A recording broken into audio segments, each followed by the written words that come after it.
Bună ziua, bine v-am regăsit la un nou The Dark Side of the Motorhome. Mă numesc Liviu Gal. Și eu sunt Teo Gal. Și cu ocazia asta am dorit să vă prezentăm, de fapt să elucidăm, să răspundem multor întrebări ale dumneavoastră și în special ce diferențiază un Autostar Passion de un Autostar Prestige. În primul rând trebuie să spun că suntem în anul Olimpiadei, pentru că cine știe asta, am văzut că pe YouTube rămâne veșnic și nu mai știm acum în ce an ne aflăm. Ne aflăm în anul Olimpiadei. Ăsta este un bun de la Paris, evident, și în felul ăsta e un bun prilej de a prezenta un produs francez, chiar cel mai bun produs franțuzesc. Al doilea lucru de remarcat este că mi-am pus o cămașă de la Autostar numai prin a mă diferenția de Teo, ci pentru că într-adevăr în ăsta este foarte multă răcoare, ceea ce cred că Teo o să ne explice de ce este foarte multă răcoare chiar pe vremurile astea când sunt 35 de grade. Iar Teo este îmbrăcat în tricou tot cu Autostar, pentru că eu am stat și m-am bucurat de răcoare, el l-a și montat. Nu? Cam așa. Da, pe lângă deosebirile comerciale, să le spunem așa, care sunt între Prestige și Passion, o să vorbim și de montajul inedit al aerului condiționat și pe un model special și de diferențe structurale, de pereți și așa mai departe, deci detalii un pic mai tehnice față de cele comerciale. Gata, haideți să mergem ca de obicei să vedem ce știu mașinile astea. În primul rând, aici ne aflăm în fața a două mașini care sunt aproape identice. Este vorba de un Prestige și un Passion. Trebuie să recunosc că și eu a trebuit să stau o secundă să le diferențiez, pentru că la prima vedere sunt identice. Prestige, mă rog, are acțipil de la deasupra cu sigla, cu logo, mai spre maro, așa, ăsta este spre negru. În felul ăsta le-am diferențiat eu așa.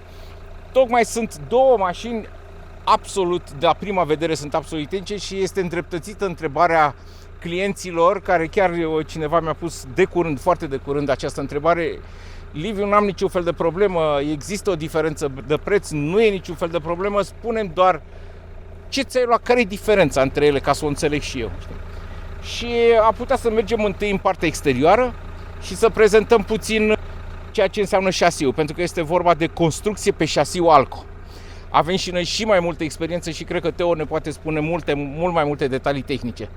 Păi haideți să mergem, uite, de exemplu, haideți să luăm Passionul ăsta, să vedem despre ce e vorba la șasiu Alco. Bun, și acum să discutăm un pic despre ce înseamnă șasiu Alco, din nou, dar un pic mai, să zicem, pe afară, să facem întâi distincția în ce înseamnă un șasiu Alco și ce înseamnă un șasiu Ducato, unde se termină partea de Ducato și așa mai departe. Acum, ca să eliminăm orice fel de confuzie, mașina rămâne un Ducato, da? Deci partea din față este în continuare un șasiu sau o mecanică de Ducato. Mai exact, partea de Fiat se termină aici.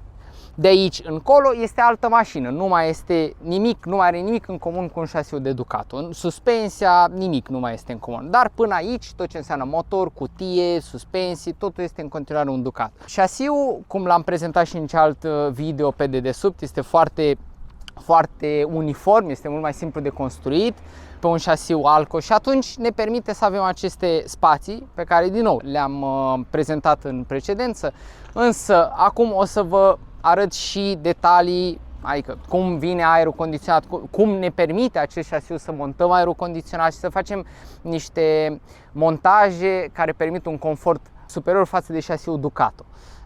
După șasiul de Fiat, după mecanica de Fiat, începe șasiul Alco. Deci începem să vedem această podea care este uniformă și continuă până în spate, deci este prima podea, după care este a doua podea unde efectiv locuim în camper.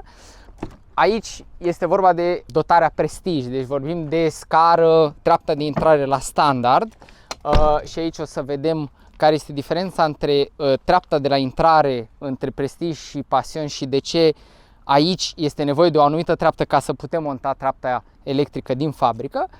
Mergând înspre spate avem în continuare aceeași podea, podeaua de sus. În cazul acesta avem și priza de gaz, care este o altă deosebire față de Passion, adică avem o priză externă de gaz la standard montată din fabrică.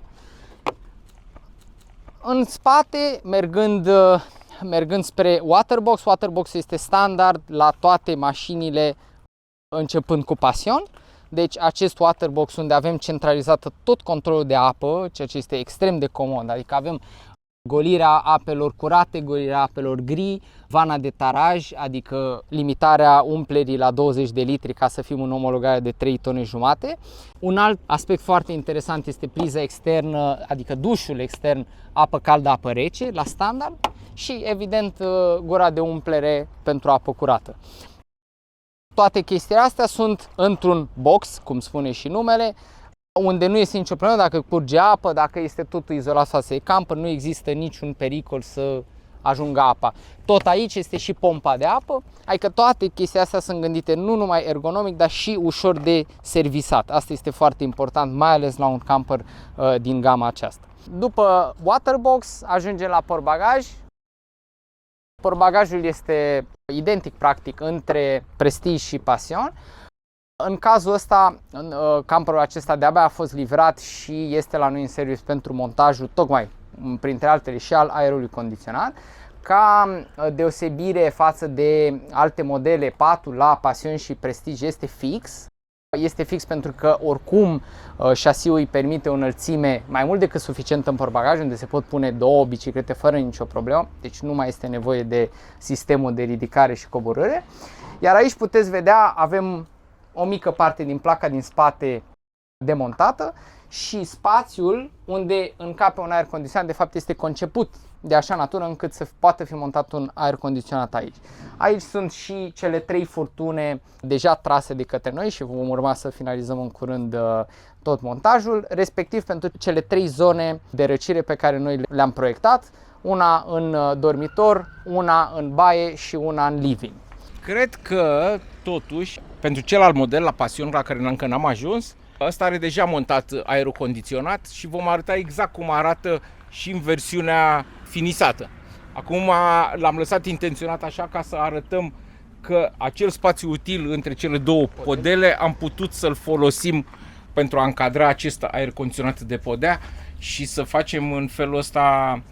De fapt, dacă nu mă înșel eu, adică nu că dacă nu mă înșel, vorbesc și eu acum, nu vreau să fiu modest, dar totuși noi am primit și un premiu cu ocazia asta din partea lui Autostar, pentru că este este o inovație a noastră și care a primit acordul lor și care a fost foarte bine apreciată de către tot stafful lor tehnic. Și asta din ce cauză? Din cauza faptului că în Occident, să zicem, mai mult de 50% dintre campere au aer condiționat. În Franța erau 13 grade noaptea la Atlantic și 25-26, la 27 de grade ei ziceau că nu se mai poate de cald. Este o diferență de temperatură și din cauza asta în România toată lumea întreabă în primul rând despre aer condiționat. De asta noi accentuăm puțin despre această nouă inovație a noastră și a noastră și în special este meritul colegilor din service care au reușit să facă acest montaj a unui aer condiționat fără să solicite plafonul, pentru că vom arăta și diferența de ce nu trebuie solicitat plafonul în cazul ăsta. La un Autostar în cazul ăsta, nu la orice mașină, evident. De ce încap bicicletele în portbagaj? Pentru că Prestige față de Passion vine cu acest capac, această adiție nu numai de design, dar și structurală pe partea din spate, dar pentru că este un element de design, au preferat să pună bicicletele înăuntru, având în vedere toate spațiile dintre podele, practic portbagajul rămâne gol la o mașină de genul ăsta. Deci... Și avantajul, evident, a depozitării bicicletelor, 2 biciclete pliabile exact. Înăuntru, nouă și mie și ție, ambele biciclete ne încap înăuntru, rămânându-le mai mult de jumătate din portbagaj liber. Când te duci mai ales în zone de astea care sunt ciudate așa, e bine să te gândești că ai putea să bagi bicicletele în portbagaj, ca să n-ai grija lor. Hai să zicem că o primă introducere a fost făcută, ne-am făcut un pic încălzirea cu Prestige-ul ăsta. Încă o dată să spunem care sunt gama. Deci gama este Passion. Bine, ei în trecut au făcut o chestie, știi, domnule, și că stai puțin să-l facem cu stele. Evident că toți dealerii la un moment dat au zis așa, că domnule, era Privileg 3 stele, Passion 4 stele, Prestige 5 stele. Bă, la Prestige era totul în regulă, era 5 stele, toată lumea mulțumit. În momentul când ziceai, știți, n-am Prestige 5 stele, am Passion 4 stele, știi cum e, cineva care dă 100 și ceva de mii, ce băi, dar stați puțin că n-am stat în viața mea în hotel de 4 stele, nu e bine. Ce să mai zic la Privileg? La Privileg erau 3 stele, era așa un fel de, cum se cheamă? Da, era de la Confort 2, nu știu, la Venus. Da. Era Deși camperul nu are nicio legătură. Evident, nu era. Și atunci, da, aceeași problemă, am crezut că avem numai noi românii, că suntem puțin snobi așa, dar toți dealerii, mai puțin francezii, că ăștia n-au nicio treabă, pot să stea și la o stea. Dar am văzut, norvegienii au zis prin frate, stați puțin, scoate stele, jos din scoate stele, da, toți dealerii scoteau stele de acolo și au zis, băi, terminați cu stele, că eu nu pot să-i vând uneia de 100 și ceva de mii de euro un camper de 3 stele, care e bobo. Ei 3 stele, 4 stele și 5 stele au vrut să evidențieze un nivel de dotare, dar este destul de mic între ele. Haideți să mergem la Passion. Eu acum pe partea comercială aș putea să îl prezint din punct de vedere comercial pe Passion și o să-i cer din nou lui tău atunci când este vorba de un sfat tehnic, da? Haideți să mergem să-l vedem și pe Passion. Încă o dată, ăsta este un Autostar Prestige, ăsta este Passion.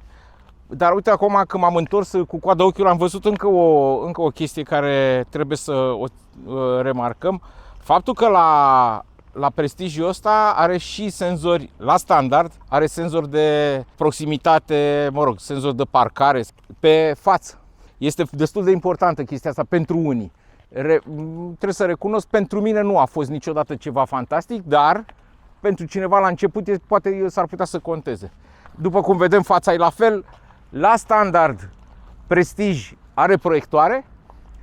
În ambele cazuri, și Prestige și Passion au faruri LED, corect? Da, faruri full LED, și faza scurtă și faza lungă și poziția, absolut tot este LED.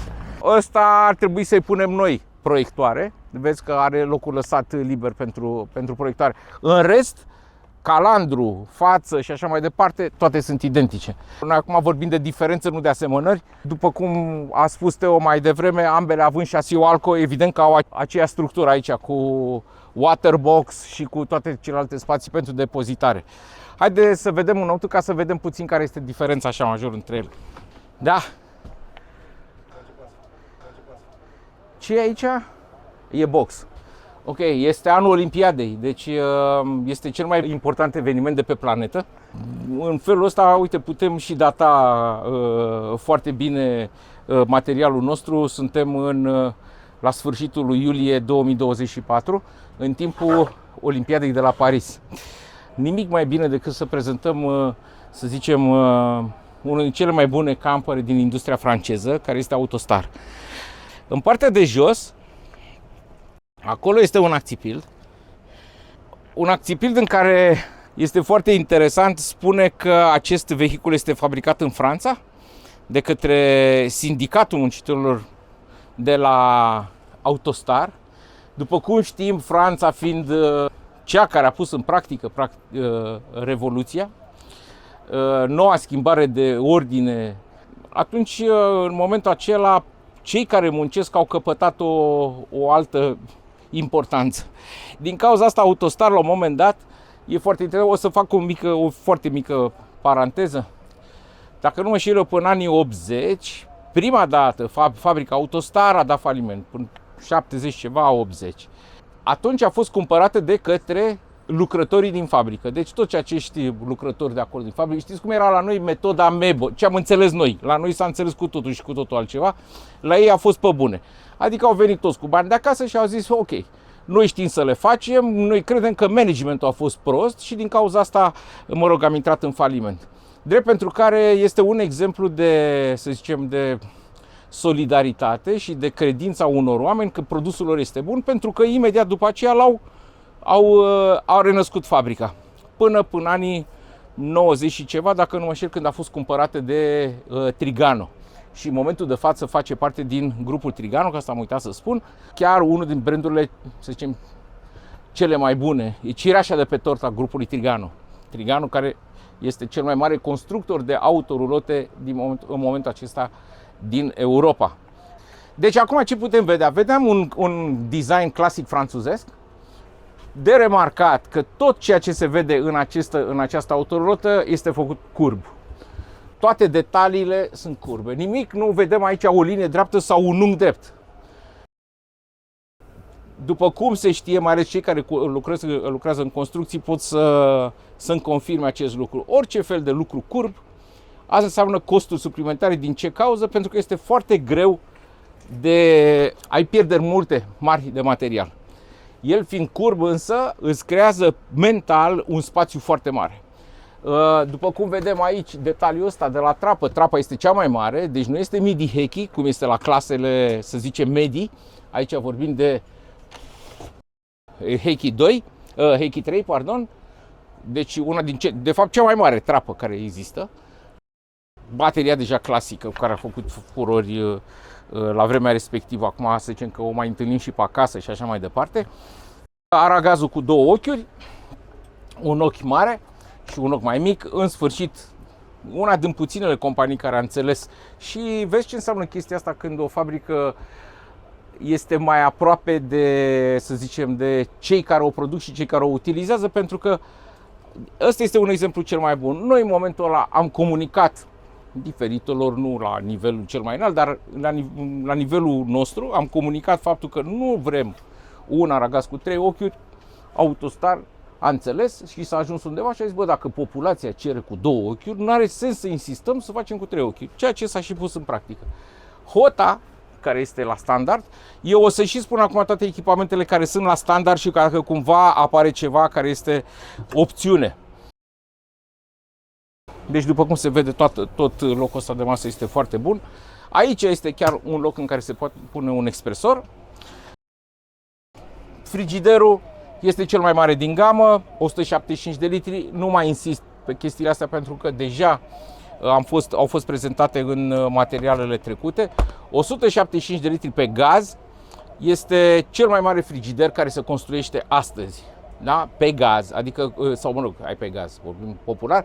Corect, este trivalent, adică cu 3 alimentări, 12, 220 și gaz. Acum, credem că pe căldura asta, acum mi-am dat seama că de fapt aerul condiționat pornit. Noi l-am făcut să meargă pe invertor, că i-am pus și o baterie litium. Ce se întâmplă la aerul ăsta condiționat? Că vorbim despre chestia asta, aici e chiar răcoare. Noi instalând, vezi că nici nu se aude deloc. De fapt, noi ce am făcut? Instalând acel aer condiționat în punte, adică sub, acolo undeva în portbagaj, dedesubt, unde nu împiedică cu nimic, într-un spațiu util, dar care nu a luat din spațiu util al portbagajului, am reușit să ducem cele 3 conducte de aer una în dormitor, una am dus aici în partea de, să zicem, de baie, pentru că ușa asta se poate închide în felul ăsta și atunci tot spațiul ăsta devine baie, și încă o ușă, uite, dacă vrei să te mai uiți, încă o gură de aer am pus-o aici, care asta evident se poate închide, dar vezi, în felul ăsta. Asta este, să zicem, patentul nostru. Noi am reușit să găsim un lucru foarte util. Poți să ne spui tu exact care este tehnica prin care se instalează un aer, sau ce se face, ce te gândești prima oară când instalezi un aer condiționat? Se instalează în primul rând pe o treapă de 40 cu 40, corect, dacă este posibil din punct de vedere tehnic. Exact. La ăsta, de exemplu, e posibil din punct de vedere tehnic să instalezi pe trapa din spate? Din păcate, la mașina asta singura trapă de 40 cu 40 este cea din dormitor. Poziția ei este practic fix în mijlocul sau cea mai depărtată de toți pereții, deci este în mijloc. Dacă noi am pune un aer de condiționat de 30-32 de kg, acolo cu siguranță în timp, nu la prima după o oră, dar în câteva luni sau ani, se va forma o burtă și atunci nu este în regulă, nu facem un bine mașinii. Bine, la camperul ăsta, trebuie să spun, pentru că ăsta are plafonul de 25. Da. Mașina asta, ca să poată să aibă atâtea compartimente și atâtea podele și să fie atât de structural aerisită, folosește niște secțiuni foarte mici și la pereții laterali și la tavan și la toate podelele. Însă, fiind foarte multe, este exact ca o foaie de hârtie. În loc să o pui așa se îndoaie, o pui în picioare, o folosești cu cap și atunci devine foarte structurală. Așa este și mașina asta. Din acest motiv este de dorit să nu punem niciun fel de greutăți de gen aer condiționat sau alte exagerări pe tavan. Pentru că toate astea după aia se vor creează descărca. săgeată, practic. Exact, în afară de faptul că creează o săgeată pe tavan, se descarcă în pereții laterali se descarcă în podea și așa mai departe. Pentru că multă lume am auzit, domnule, la tot felul de alte, pentru că în România există chestia asta unde montăm foarte multe accesorii, auzi că oamenii, nu știu, au podeaua s-a curbat sau și așa mai departe. Da, podeaua s-a curbat, dar nu pentru că podeaua s-a curbat, ci pentru că tavanul este greu și se descarcă în podea și așa mai departe. Noi evităm toate chestia astea la un camper de genul ăsta. La un camper de genul Benimar. Cum este Benimar Amfitrion, acolo chiar e bine să pui, pentru că... Exact. E gândit complet altfel, este ca un tank, el este o structură de sine stătătoare, cubul, să zicem, pereții, tavanul și podeaua sunt o structură atât de rigidă și atât de solidă încât poți să pui... Permit, dar nici acolo nu putem pune oriunde, scuză-mă. Exact. De fapt o să și prezentăm, nu știu dacă ești de acord, dacă ești în București zilele următoare, eu cred că o să prezentăm și un amfitrion, cum am instalat aerul condiționat la un amfitrion. Foarte interesant, da. Nu? Exact. Cam asta ar fi o prezentare succintă a ceea ce înseamnă un Passion. Tot ce am arătat până aici, mai puțin bucătăria, este identic la Passion și la Prestige, inclusiv spațiile. Ambele campere au lungimea de 7,60 m. Deci nu 7,40 m, 7,60 m. Această lungime de 7,60 m este posibilă din cauza faptului că din cauza șasiului Alco, care permite un ampatament, adică o distanță între cele două punți mai mare, respectiv de 4200, nu? Dacă nu mă înșel, Teo, parcă e 4200, în jur de 4200 versus 4050, cât e, sau ceva de genul, cât este ampatamentul maxim pe care îl oferă un șasiu de Ducato. Deci ăsta este principalul motiv pentru care constructorii apelează la Alco, principalul motiv, nu numai ăsta, dar principalul motiv că se pot juca cu mai multe ampatamente astfel încât să facă această mașină foarte ușor de condus. Teo chiar îmi spunea că este mult mai manevrabil un camper de 7,60 m decât un camper de 7,40 m. Culme! Pentru că, lăsând la o parte care direcția electrică, cum au toate mașinile acum, consola spate este aproximativ la fel cu unul de 7,40 m. Las la o parte, de exemplu, la Ford, unde șasiul Ford, asta e problema lui, șasiul Ford are un ampatament și mai mic. Da. Deci, din cauza aia, el devine puțin mai greu manevrabil dintre toate modelele. Dar are multe avantaje și șasiul Ford, asta e altceva. Cam asta este patul, pe scurt așa, putem să spunem că patul are 2 metri pe 1,50, este absolut, de fapt 1,95 pe 1,50, absolut confortabil, fără niciun fel de probleme. Pentru persoanele mai înalte mai există încă cred că 10 cm, Teo, parcă cam 10, un adaos. 15 cm. 10-15 cm adaos care se pune acolo. Evident, în felul ăla nu o să mai ai prea mult loc aici să te învârți în jurul patului.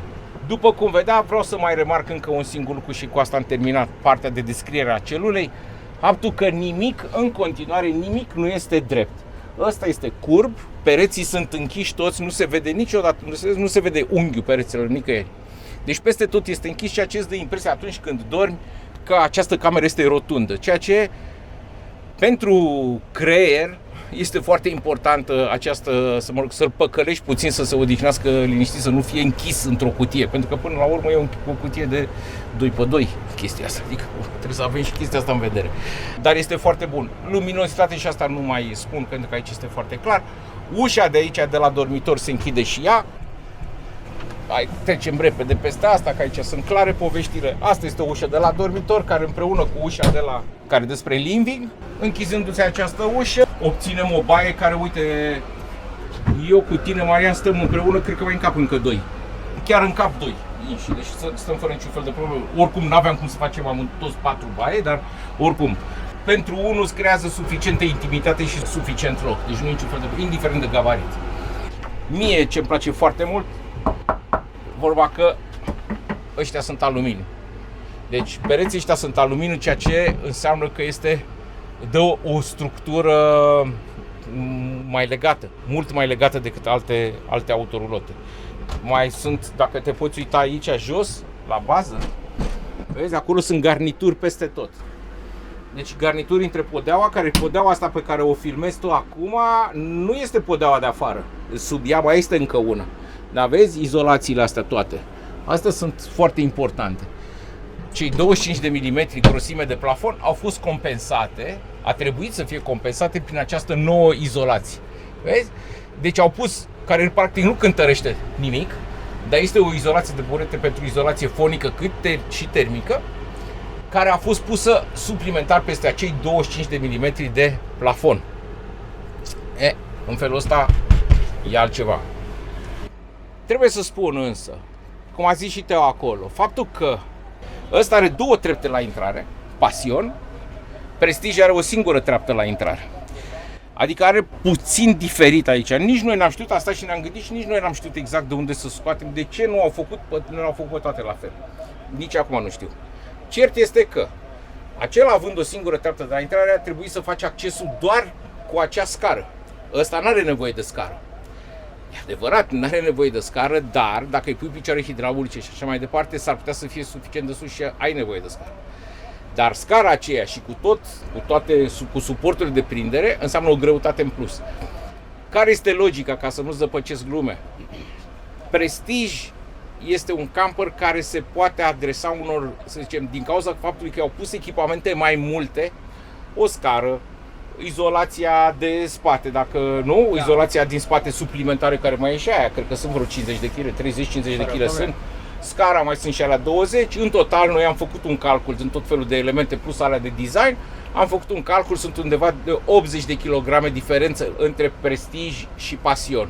Acele 80 de kg sunt esențiale pentru că au făcut ca în cazul a 2 mașini cu aceeași lungime, să zicem cu același dormitor, e perfect același dormitor, cu un pic schimbat layout aici la bucătărie, designul la bucătărie, una să poate fi în condițiile în care au cutie automată, una să poate fi omologată în 4 locuri, care este Passion, iar Prestige nu poate fi omologat decât în 3 locuri, maxim 3 locuri.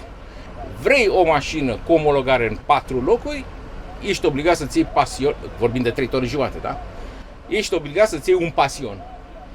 Dacă dorești, iar restul echipamentelor eventual ți le poți monta după. Dacă vrei, nu te interesează asta și vrei, accepti și 2 locuri sau chiar 3 locuri, atunci te poți duce către Prestige. După părerea mea, să ai o mașină de 7,60 m cu atâtea compartimente, cu atâtea izolații, cu atâtea spații interesante, cu atâta tehnică în 3 tone jumate astăzi este incredibil. Care e diferența între cei 2 pereți? Eu cel puțin am înțeles că de la anul mașinile astea vor avea același tip de pereți, pentru că acum nu? Diferă. Acum în 2024 diferă, din 2025 vor diferi, nu? Construcții. Astăzi diferă, anul viitor vor diferi doar dacă se alege o opțiune. Astăzi diferă de ce? Pentru că Passion este cu pereți din poliester, respectiv fibre de sticlă, iar cei de la Prestige sunt dintr-un material care se cheamă Alufiber. Alufiber este tot o bază poliesterică, deci tot o bază de fibră de sticlă, însă peste ea este o foaie de aluminiu. Avem și avantajele fibrei de sticlă, care este elastică, preia șocurile, nu se îndoaie, pentru că asta este destul de important. Construcția nemțească de obicei este pe pereți de aluminiu. Aluminiu, dacă nu este împreunat cu fibra de sticlă, el în momentul în care și cu degetul poți să te lași în el, se îndoaie și iremediabil. La grindină, la așa mai departe, este iremediabil și din păcate asta este o problemă pe care în continuare trebuie să ți-o asumi când îți iei un perete de aluminiu. Însă un perete Alufiber poate să lovească grindina, poți să te și lovești de ceva, să-l zgâri, dar nu se va înfunda. Și în plus față de toate astea are o izolație termică superioară, pentru că această foaie de aluminiu o oferă, și ceea ce mie personal mi se pare interesant este că și luciul se păstrează mai mult în timp, pentru că vopseaua exterioară este practic o vopsea auto, nu mai este vorba despre un gel coat aplicat direct pe o fibră de sticlă. Anul viitor mașinile astea vor deveni ambele la standard cu fibră poliesterică și se va putea pune opțiunea la Prestige de Alufiber în continuare. Oricum am înțeles că din testul care a făcut și probabil că, nu știu, în episodul trecut am arătat testul la izolație pe care l-a făcut, care îl face Autostart, testul ăla care la temperaturi de minus 15 grade afară, reușesc să facă plus 20 de grade la interior în timp de 2 ore, dacă nu mă înșel, nu? 2 ore și important cu ce putere, pentru că este vorba de 4 kW. Deci indiferent că de obicei mașinile astea vin cu încălzire de 6 kW, pentru că și electric și nu știu ce. Exact, în ziua de azi toată lumea oferă, dar cu toate că ai încălzire de 6 kW plus cei 2 electrici, dacă ai folosit doar 4 kW, mașina îți garantează, izolația îți garantează că ajungi la 25 de grade în interior cu minus 15 grade afară. În 2 ore. Exact. Chiar pe ușa din spate este pus asta. La modelul trecut erau puse cumva afară și unii vreau să le dea jos, alții nu, bătea soarele, se lăsa urmă. Acum au zis tot așa la îndemnul nostru, bă, puneți chestia asta, nu scoate și o puneți înăuntru, pentru că e foarte important. E vorba de Protextar, care se referă la toată izolația și la materialul prin care este făcut tehnologie. Ventil Plus, prin faptul că peste tot la bază și sunt spații ventilate, ceea ce practic nu ai condens nicăieri. Bedliner este vorba de materialul cu care este făcut portbagajul. Easy este faptul că nu există bordură la butelii. Confort, ce vreau să zic, 4 XXL, 4 scaune tip auto, dintre care 2 au și Isofix. Dublu planșeu, care despre asta ne-a zis Teo mai devreme. Vision Plus, asta iar e o chestie foarte bună pentru că tu ai 70 de centimetri doar nu-i vezi atunci când stai la volan, ceea ce este un unghi extraordinar de bun. Powerbox-ul, pentru că toate rețelele sunt înăuntru, adică centralina de curent, totul este compact într-un loc. Waterbox-ul, despre care ne-a zis Teo. Ăsta este pictograma care face referire la testul suedez despre care v-am zis. Între minus 15 și plus 20 de grade în 2 ore cu o instalație de căldură de 4 kW. E foarte interesant. Alco și posibilitatea să-i pui încălzire ALDE.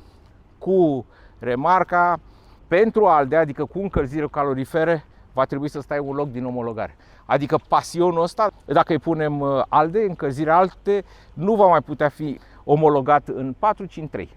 Acum, Marian, să-ți mai arăt un pic în detaliu, sau puțin în detaliu, aerul condiționat, mai exact cum am proiectat gurile de aer. De exemplu, vin o să-ți arăt. În dormitor avem o gură closable, deci este una dintre cele două care se pot și închide. Debitul de aer este în principal în partea din spate, pentru că, de exemplu, sunt destul de mulți oameni care doresc să doarmă în timpul zilei sau și așa mai departe și atunci este foarte important să putem oferi în primul rând o climă agreabilă aici în dormitor. Aerul condiționat în a doua gură provine din podea și este în sus. Este un debit, să zicem, în jur de jumate față de cea din dormitor. Un lucru foarte interesant aici și noi de care suntem foarte mândri pentru că avem o experiență și am început să proiectăm niște lucruri foarte drăguțe. Această gură oferă și o separare a volumelor și a temperaturilor. De exemplu, și dacă închid sau nu ușa asta, această gură de aer va crea o perdea. Deci o separare între cele două zone, living și dormitor. În principiu noi avem cam 2-3 grade diferență, deci este foarte interesant. După care mai avem una în față, care deservește zona de living și zona de condus. Din nou, asta este cealaltă care se și poate închide și este și orientabilă. Am pus aceste hârtii ca să ne dăm seama un pic de debitul de aer. Dacă dorim mai mult aer sau mai mult debit în zona de living, cea din dormitor se poate închide și atunci avem de 2 ori mai mult debit pe ambele guri, și din podea și din living. El funcționează pe bateria noastră litium în jur de 2 ore, lucru care este mai mult decât suficient. Noi acum la filmarea asta l-am pornit de, să zicem, un sfert de oră și deja este agreabil înăuntru. Deci rezultatele sunt foarte drăguțe și clienții sunt foarte mulțumiți de acest lucru. Bun, și acum cu voia lui Dumnezeu și cu sprijinul tehnic al lui Marian Mocanu de la RV Travel am mai încheiat încă un episod din The Dark Side of the Motorhome cu prezentarea celor două modele Autostar Passion și Autostar Prestige, având în partea nevăzută, adică The Dark Side, nu, această inovație a noastră de instalare a aer condiționat în podeaua dublă, neafectând în niciun fel structura superioară a camperelor. Păi eu zic cam asta e, ne vedem în curând, foarte în curând, pentru că urmează să sosească un Benimar Amphitryon pe care și eu vreau și cred că și tu vrem să îl vedem, ca să luăm puțin la amănunțe așa, să vedem ce și cum, mai ales să vedem unde reușiți voi să instalați aer condiționat la el și care este cea mai bună soluție tehnică. Păi cam asta este. Haide, la revedere, să nu uităm, suntem în anul Olimpiadei, iar astă seară, probabil când se va difuza, va fi deja, să sperăm, o mare bucurie. David Popovici va participa la proba regină de 100 de metri și îi ținem pumnii, de asta suntem și cu steagul la noi, așa o să mergem și pe stradă. Încheiind în acest context cu o Vespa din 82, simbolul trecutului, cu un Goodyear din carbon electric. Ok, gata, ceau Marian, pa! Hai că alargă David peste câteva minute. Ceau, ceau, pa, pa!